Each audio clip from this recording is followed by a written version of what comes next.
Okay, how is that looking?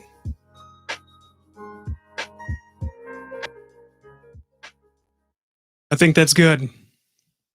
Okay, let's do this.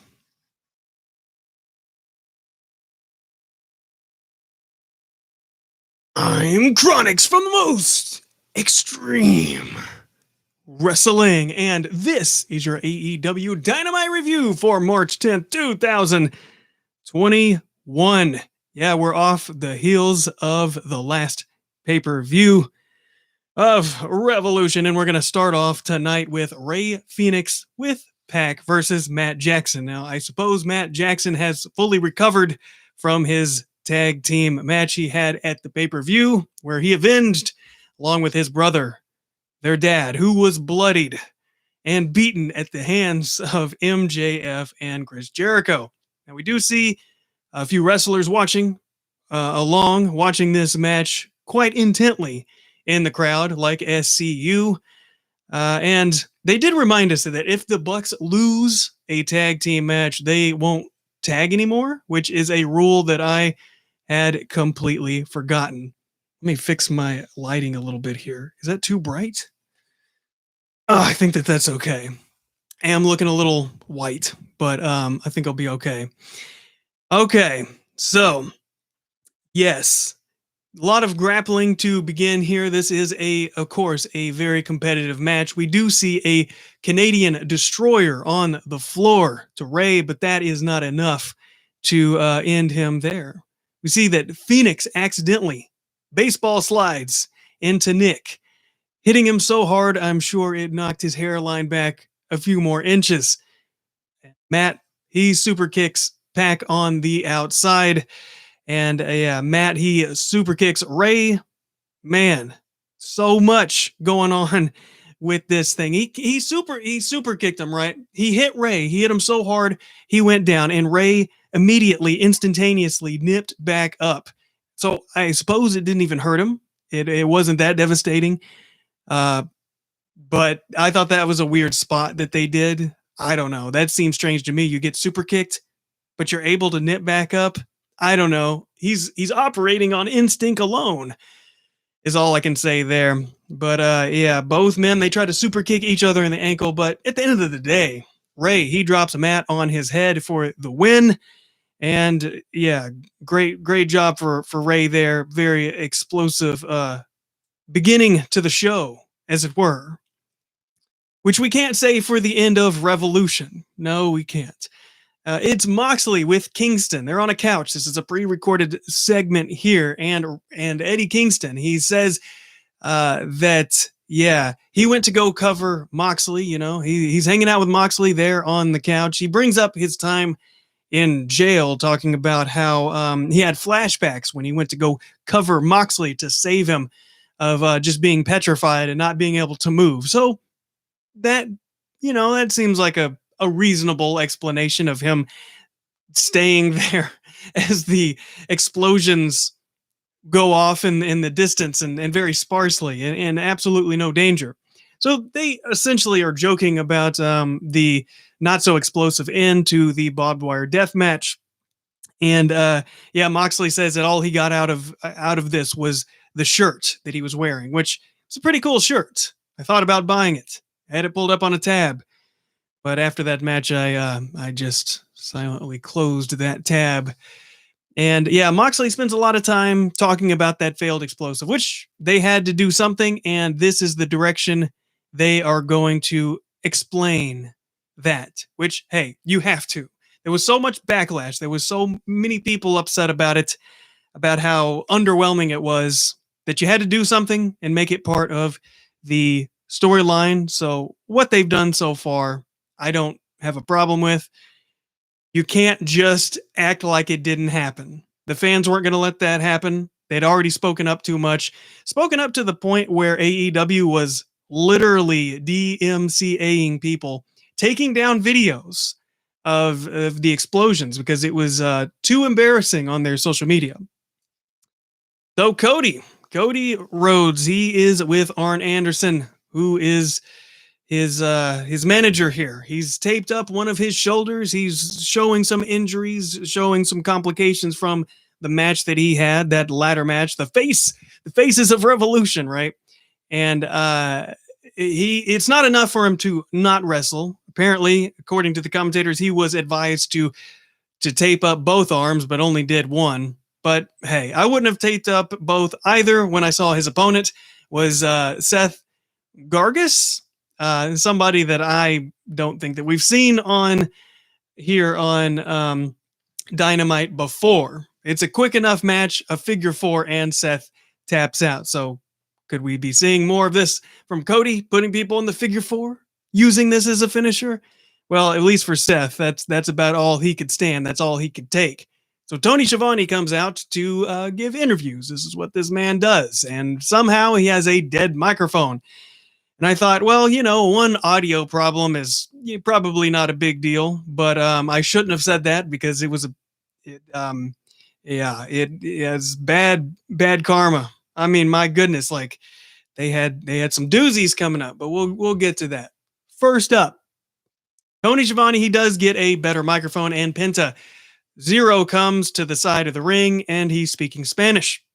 And a former interviewer, Alex, but not Alex Marvez, the other guy, I can't remember his last name. He's done interviews in the past, but all of a sudden he is the English-speaking hype man for Penta Zero. And he's doing a little bit of translation for Penta Zero, saying that at Revolution you lost.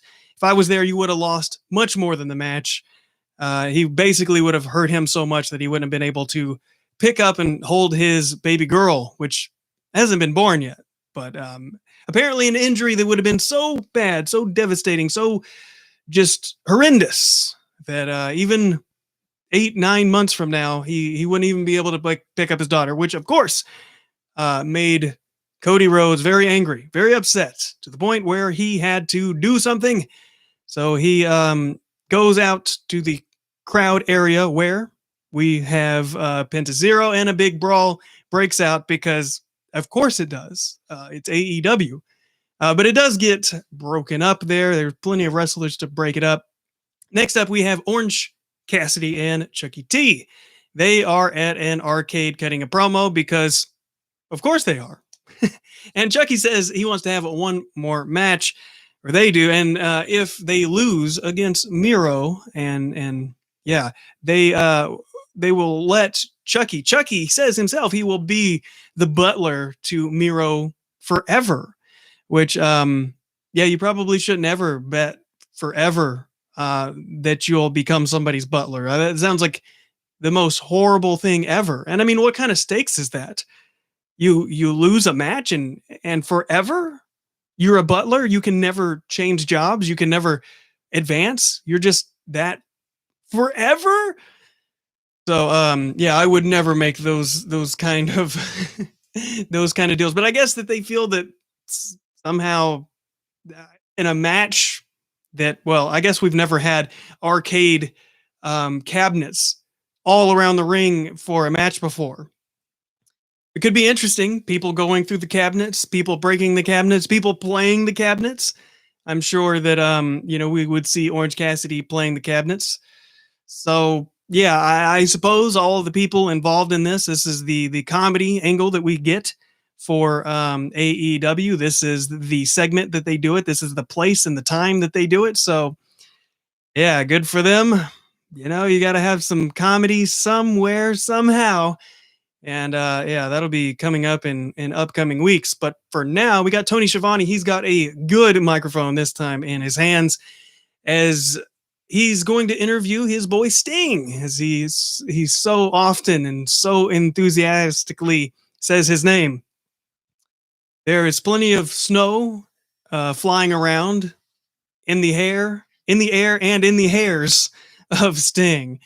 And we got Sting putting over Darby Allin. They had their cinematic match at Revolution. If you haven't seen Revolution or my review of Revolution, well, I do have it on my YouTube page. But he says that Darby Allin is a very dangerous man. And we saw that. He dove more than like what he dove from one level to another. We were told that this building that he was diving from was a 5-story building, which I guess it could have been, but it kind of looked like it was maybe 2 or 3 tops.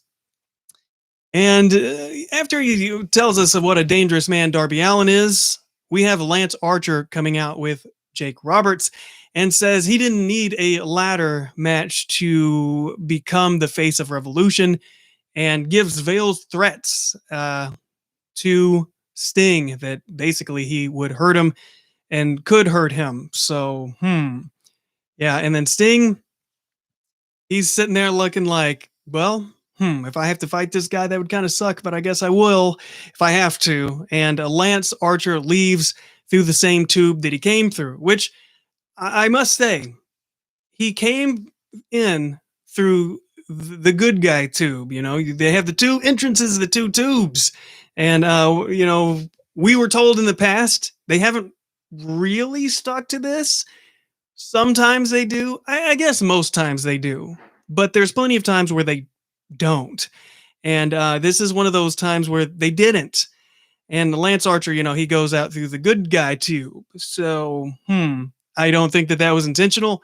I'm sure they just did it because that was the better camera angle. But, I wouldn't be mentioning it if it didn't matter for later, because it actually will. So we got QT Marshall and Shotty Lee. They're doing an interview with Dasha, and I cannot even tell you what they talked about because all I could hear is what I presume was an NBA game. I heard people yelling defense, I heard buzzers, and I heard random songs being played. Speaking of that DMCA, they could have got some of that. Can you on a national? I don't know. I was watching it through Sling. I presume if you were watching it on some kind of stream, like if it was through YouTube, then yeah, that would have been a problem. But good thing for them. That is not the case for AEW. So we have this audio playing in the background. I could not hear what Ethan Page was talking about. He cuts a promo. Audio so jack. It was horrible. It lasted for minutes. They went through a commercial break. You got Ethan Page beating Shotty Lee Johnson as this music plays the entire time through the commercial break and beyond. But it actually was fixed right after that, right when Alex Marvez, of all people, is ready to speak. He is speaking with, speaking about, what's his name? Old Adam Page. Adam Page has all this money now because he beat Big Money Matt Hardy. And he's like, well, what are you going to do with all this money? You got this first quarter earnings. So he said he's got this mower. He's got this mower that he's on. He's donated money to the local education funds, and the Dark Order show up and they want a ride. And Adam Page is just like, hey, why don't we all just go for a ride? And Adam Page takes everyone that showed up, minus Alan Angels number 5, out for ice cream.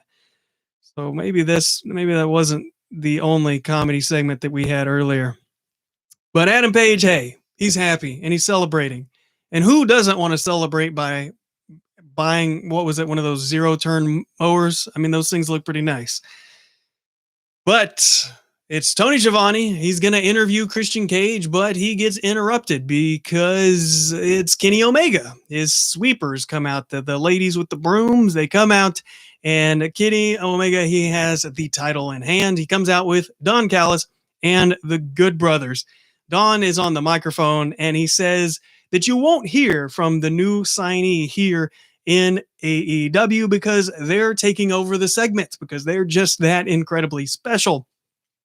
And he will not confirm or deny whether it was their fault that the explosions were so terrible at the pay-per-view. But basically, they kind of did say that. They didn't want to take away from Moxley's moment, or they did. And they wanted to take away from the moment of martyrdom of Kingston sacrificing himself to save Moxley there. Kenny gets on the microphone, and then Eddie Kingston makes his way down because, well, they'd already talked enough mess about him. Don gets on the microphone, and he says, hey, Eddie, you were in Impact because of your potential, but you were fired because once you were given those opportunities to to to actually show your potential, you failed. And he gives he gives Eddie Kingston 10 seconds to get out of the ring. That's how little he looks, how far down he's looking at Eddie Kingston these days. And then the timer counts down, the same timer that played at Revolution when those bombs went off. So my goodness, if you had PTSD about this kind of thing, or because Eddie Kingston lived through a similar event, my goodness, I'm sure that would have been triggering to say the least. And Omega starts making fun of Eddie Kingston, gets on the ground and tells Dawn to literally 69 him. I was shocked that they are allowed to say that. I don't know. Maybe that's not technically an offensive term, but I cannot remember the last time I heard somebody just straight up say that and then semi demonstrate that in the middle of the ring. I really cannot remember a time. I'm sure that has happened in the past, right? Perhaps? No way. I don't know. But that's what he did. And I do want to mention that they did, I think it was Kenny Omega was making fun of the prison story that Eddie Kingston brought up earlier. And he was like, oh, one time I got in trouble in like kindergarten or whatever. So it was cool to, he mentioned, he brought it up. He brought up the promo. So he saw it. He knew what was going on and they tied it back. So that was good. Actually, that's what happens right here. He talks about the that story. And Omega says that Eddie doesn't have the balls to attack. And yeah, you can probably figure out what happens here. Eddie does attack, and a brawl breaks out.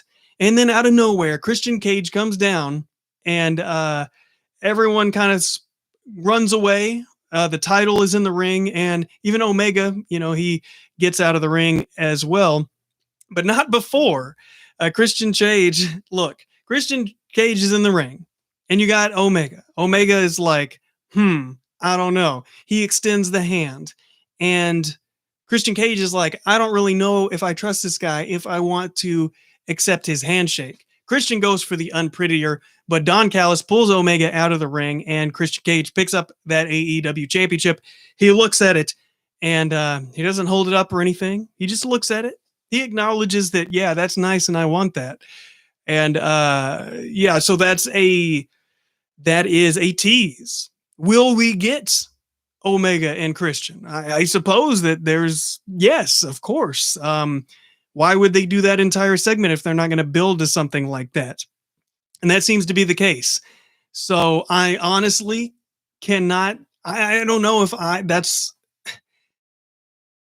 so many people complain about AEW like bringing in WWE talent and one after the other, and oh my gosh, they're always in the main event, and they're always in these huge segments, and they're always here and this and that, and it's like, I don't know how I feel about it. I don't know how I feel about another ex-WWE person coming in and just being in the title match of AEW. Now, I understand Christian is a great talent. That's a great pickup. Of course, you got to get him. But to just put him in a championship match this early, I don't know. I don't know how I feel about that yet. But it appears it's going to happen, but we don't have that officially on paper yet. And I got to take a drink. Okay, and I spilled a little bit of it too, so my first time drinking water. Okay, so Britt Baker with Rebel, and Nyla with Vicky and Maka Ito. They are taking on Shida, who is the AEW Women's Champion, Thunder Rosa, and Ryo Mizunami. And Maka Ito, she sings while other people are fighting. So apparently that's a gimmick that people like and are down with and think is awesome. Okay. In this match, yeah, this is it's a pretty all right match. I'm just not a huge fan of these 3-on-3 matches. When are they going to bring in the 3-on-3 tag team championships? I mean, they might as well, right? But a Cancun tornado to the outside by Thunder Rosa. And Thunder Rosa drops Maka Ito for the win after the match. Britt Baker, she attacks Thunder Rosa with the crutch and puts on the lockjaw on Thunder Rosa. Vicky Guerrero and Rebel or Reba laugh. Britt Baker looks like a boss, so that's awesome. So yes, this will continue, and I'm down with it. Now we see backstage it's Matt Hardy with Private Party. That's his boys, right? And Matt Hardy says that he has brought in more people into his circle, right? Not the inner circle. Maybe I should use a different word. Into the vault. I don't know. So the big money, Matt Hardy crew. So yeah, more to join the party. He's brought in a Butcher, Blade, and the Bunny, and he wants retribution. So I just feel like this is so incredibly random. It's like AEW sat down and thought, okay, well, what are we going to do with Butcher, Blade, and Bunny? Well, we like Bunny being with Butcher and Blade. I mean, we tried to break them up, but we put them back together because, why not? So what are we going to do now? Well, we're not going to put the tag titles on them ever. Um, we're kind of going to use them as mid-carders, but we don't really want to beat them all the time. So let's just throw them in another group. These guys ping pong around so many groups. It's absurd. And here they are once again with Matt Hardy. So cool, right? TNT Championship match. It's Scorpio Sky. He's the face of Revolution. No brass ring in hand. Boy, he absorbed it like Sonic the Hedgehog does. So he's taken on, of course, but the championship is Darby Allin, and he's recovered enough to have this match. And forget that Scorpio Sky as well. I mean, he was just in a ladder match, and of course, Darby Allin was in that big, brutal match where he was jumping off of stories of buildings through tables. This is craziness that he was going in. He's a madman, but he's good enough to have this match. Starting off, grappling for position there, rolling around the ring, only to be broken by the ropes. And yeah, it was very tense. I can say that. Darby, he messes up a little flip over into the ring, but like a professional, he takes the screw up and incorporates it into the match, acting like his ankle was hurt, whatever.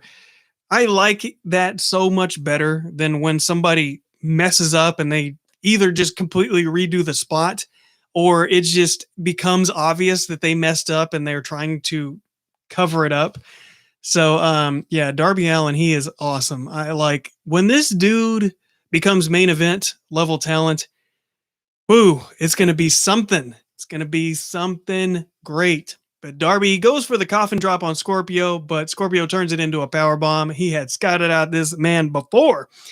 And Darby, he yeah, Scorpio tries to end it, but Darby gets a cradle pin for the win. So not an absolute clean win, I guess you could say, not to just move 1, 2, 3, pin him, whatever.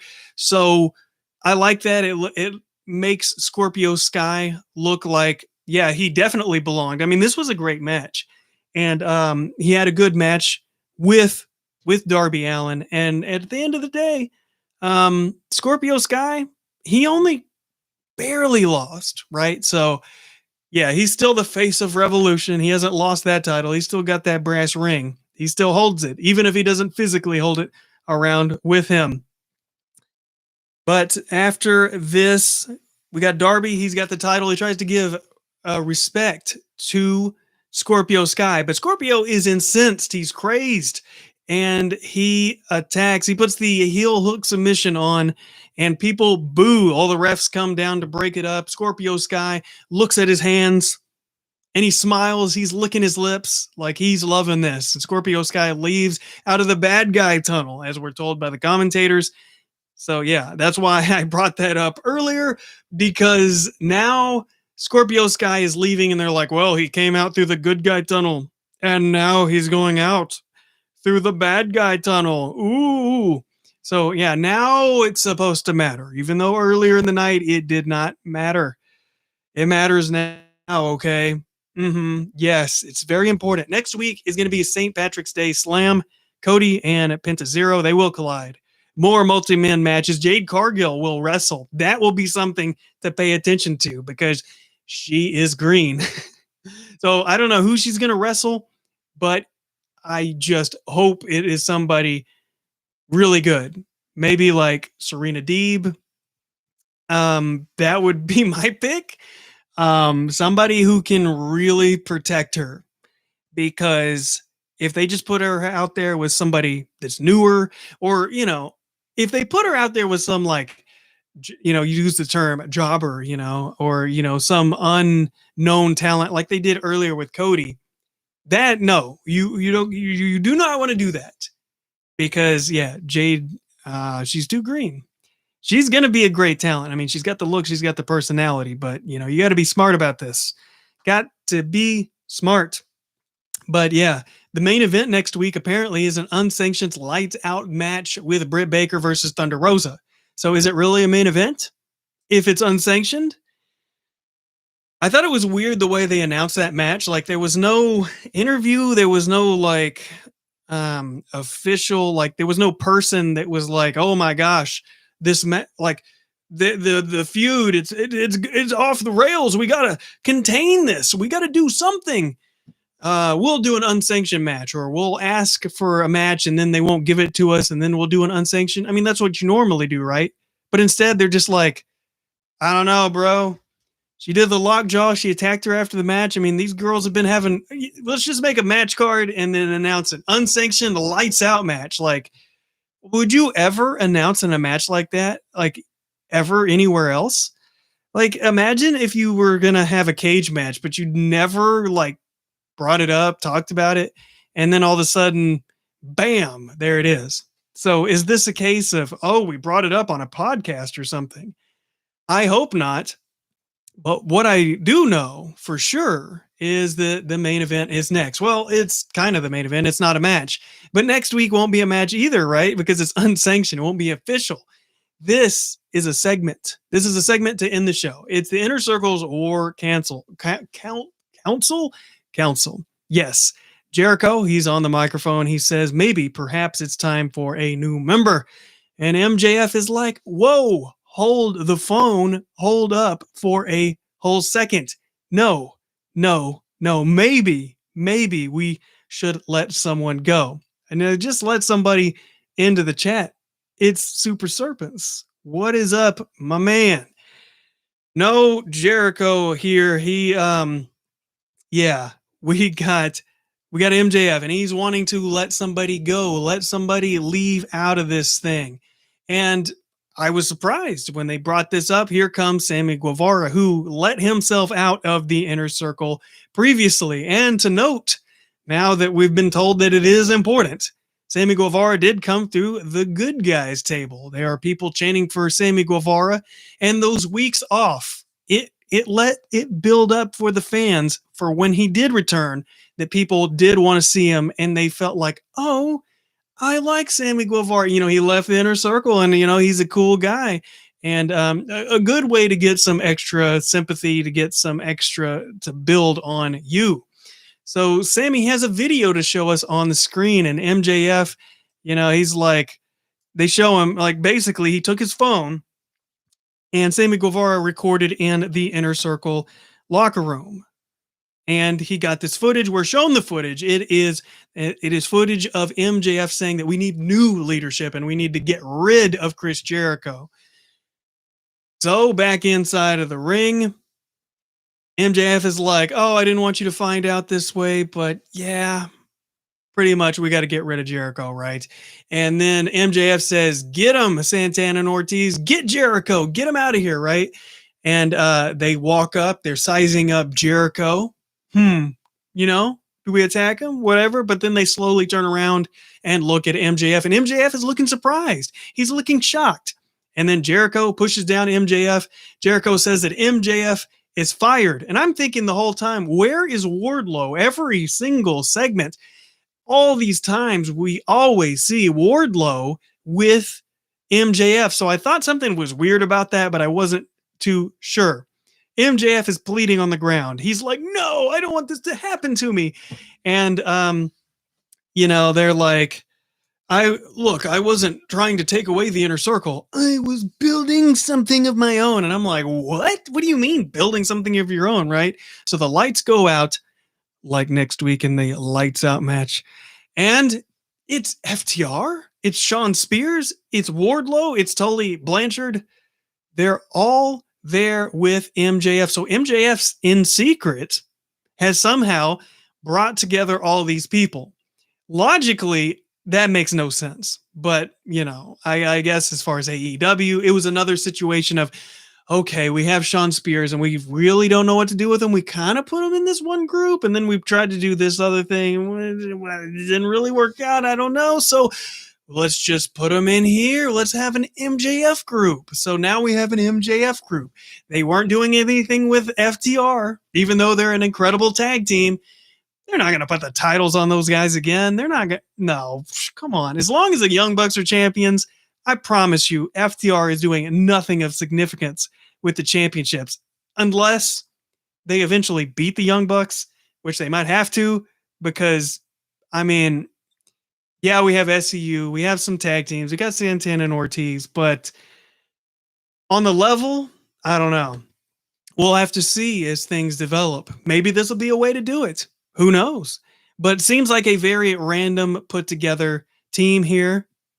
But hey, now we have MJF's group, which we don't know what it's called yet, but MJF's group and the Inner Circle. So we have two big factions. They're going to go head to head. Who knows? It looks like it's going to happen. All I want to see is MJF and Jericho. That's what I want to see. And I want to see more of Sammy Guevara. Of course, I want to see Wardlow build. I want all these guys to do something, but talking about what is going to interest me to the most at this particular moment, that's got to be it. But they handcuffed Santana and Ortiz. They beat down. They did the whole beat down as MJF is watching on. It was brutal. They beat up Jericho. They pushed him. They took that Dynamite diamond ring, did MJF, and he used it as a loaded weapon on Jericho. Hit him in the face. Jericho is bleeding. They got Jericho reaching for the bat, but MJF puts his foot on Jericho's hand, and MJF uses the bat on Jericho. Wardlow power bombs a bloody Jericho off the stage through tables. Oh my goodness. It's chaos. But that was AEW Dynamite, ending in absolute chaos. And I do want to let you guys know that the YWF show will be coming back next Thursday. Will be the release of YWF Mayhem. It is our animated wrestling show. It is a cause show, if you will. And you can see that at facebook.com/YouTube Wrestling Federation, or on the actual YouTube at youtube.com/YouTube Wrestling Federation. And you can check out my Twitch channel as well, where I play some old games up on there. It's twitch.tv/donut_space. Super Serpents, you are a follower of me on there, and that's fantastic. But yeah, thank you guys so much for watching, and I will catch you guys next time.